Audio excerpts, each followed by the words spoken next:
Hi everyone, and welcome back to Stat 345. This week we're continuing with statistical testing in Module 13. The module video for this week is going to be a little different from previous weeks.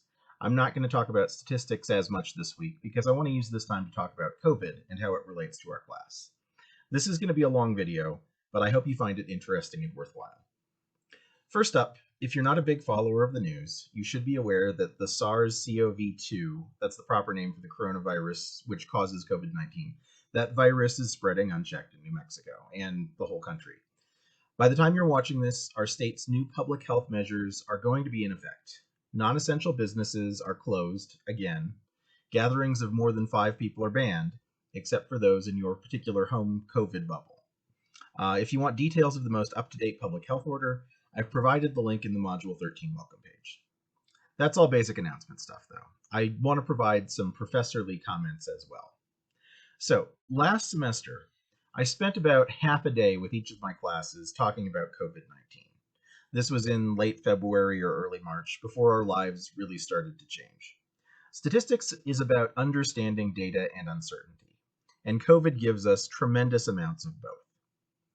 A lot of countries have gotten COVID under control. East Asian countries have done the best, probably because they had more experience with SARS in 2002 and 2003. European countries have also done pretty well at keeping COVID under control, better than us in the US anyway. So we know this pandemic can be managed well. We just need to understand how to do it. Some of you, like me, may have spent a lot of time following along on the epidemiological science for COVID. Statisticians and epidemiologists often work hand in hand. So much of the news lately has been about issues that I've got an affinity for. Concepts like basic reproduction numbers, test positivity rates, and vaccine effectiveness rates are all bread and butter statistical concepts. Understanding probability and statistics can help you keep up with the news when these sorts of issues get discussed. And keeping up with these sorts of issues can help you understand where we are and where we're going. I have like a long script to read here, so I'm going to be a little slow moving my way through it. Okay, so where are we? So I want to talk a little bit about each of these topics, since they're related to what we've been doing all semester, and they've got a lot of practical importance in everyone's life right now. First up, the basic reproduction number, often called R0 or R0, tells you about how fast a contagious disease spreads. It's an expected value. Specifically, for each person infected with the coronavirus, how many people do we expect them to transmit it to?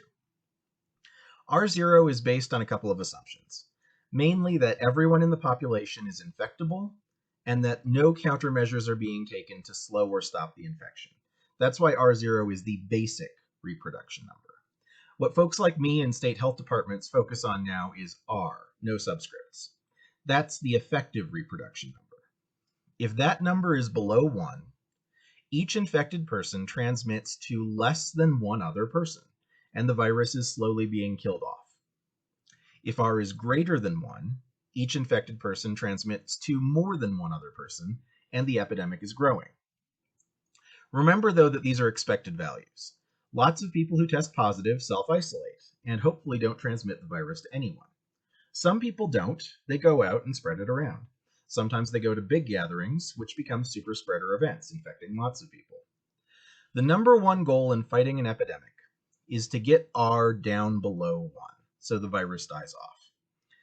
And based on the data, we know a lot of factors that make R go up and factors that make it go down. But it's always an expectation, so it never tells you what's actually going to happen in any particular case. So, what do we know about R? What brings R down? Staying away from other people, obviously. If we reduce our exposure to other people, we reduce how many opportunities there are for the virus to spread. If you can avoid other people entirely, great. If you can't avoid them entirely, try to keep 6 or more feet apart. That's a big help, because the virus has a hard time spreading further than 6 feet from an infected person. Another thing that brings R down, the number of people who have an immune response that will prevent them from getting the virus. This is the idea behind vaccines, and also herd immunity. The fewer people who can be infected, the harder it is for the virus to spread. Third thing that brings R down, wearing masks. These help a little bit for protecting yourself, but mostly they help for protecting other people. The main way the virus spreads is through the air, and if you've got a big piece of cloth covering your breathing holes, it's going to seriously reduce how far the virus gets when you breathe it out.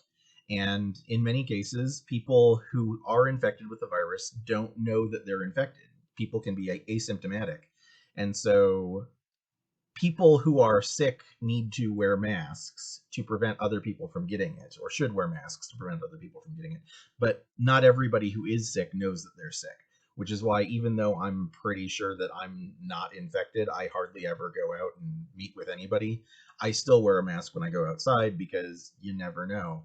And I want to encourage other people to also take that precaution. Okay, so those are the big three. Those are the main three things that bring R down. But other things like hand washing, not touching your face, avoiding indoor crowds with poor ventilation, those are also important.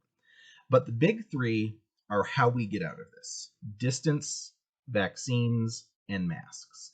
They're all important, and distance and masks will still be important even after there's a vaccine, until we've got the coronavirus under much better control. Okay, so that's R, that's the reproduction number.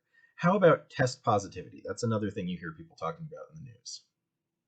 Test positivity is the proportion of tests that come back positive. This is just a very basic probability. If somebody gets a COVID test, what's the probability the test says they have COVID-19? You all might remember playing around with diagnostic tests back in Module 3 when we learned about conditional probability and Bayes' theorem. That was actually harder than test positivity. In those diagnostic testing problems, we worried about how many tests were true positives versus false positives, true negatives versus false negatives. And that information is really important for evaluating how good our COVID tests are. And on that subject, the quick and dirty here, PCR tests, the giant Q-tip that gets stuck up your nose, those guys are pretty accurate. Antigen tests are another type of test. They're good, but they're not quite as good. They may miss some positive cases, somewhere between, say, 1 in every 7 positive cases or 1 in every 40 positive cases, depending on the specific tests. Antibody tests still aren't very good. We were talking about them. There was a lot of talk about them in the news back in May and June, I think. And yeah, they weren't particularly good at the time. They're still not great. They provide a lot of incorrect results. The CDC recommends not using them to diagnose COVID infections. And they can tell you if you've got antibodies, but they don't really tell you whether or not you have a resistance to the disease. So unfortunately, PCR, the stab in the brain thing, is really the only really good one. But antigen tests, which are another sort of similar test, those are also pretty good, and you can use those to diagnose COVID. Anyway, that's all about the sensitivity specificity stuff that we were talking about back in Module 3. But test positivity is the bigger thing I want to talk about. Test positivity, on the other hand, is just about how many tests come back positive.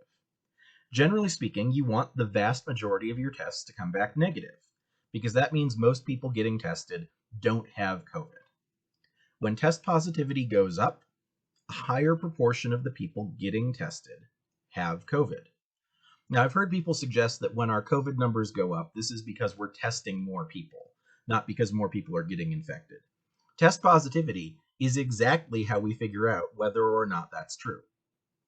So if the number of people who are infected stays the same, and we test more people, then we'd expect test positivity to go down. Fewer of the people we're testing have the infection. If we test more people and the test positivity stays the same, then the number of tests and the number of infections are increasing at basically the same rate. Now, if we test more people and test positivity goes up, and this is what's been happening during the big surges in COVID that we've seen in March, in July, and now since October. If we test more people and test positivity goes up, that means the number of infections is rising faster than our testing is increasing. So that's test positivity.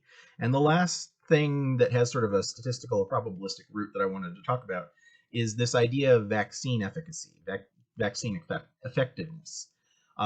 So there's this new vaccine from Pfizer. Lots of people are working on vaccines, but this Pfizer vaccine has been in the news lately, and I kind of want to run you through what's going on with that vaccine and the testing for that vaccine so you can see how that relates to the things we've been learning in class. So you all you all already have the ability to run the numbers and estimate this sort of stuff for yourself after the last couple of weeks.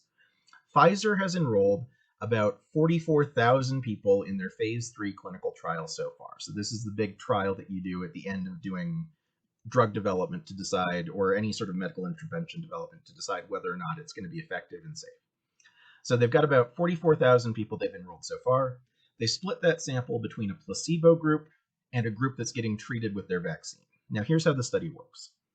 Pfizer monitors the participants over time to see who gets COVID.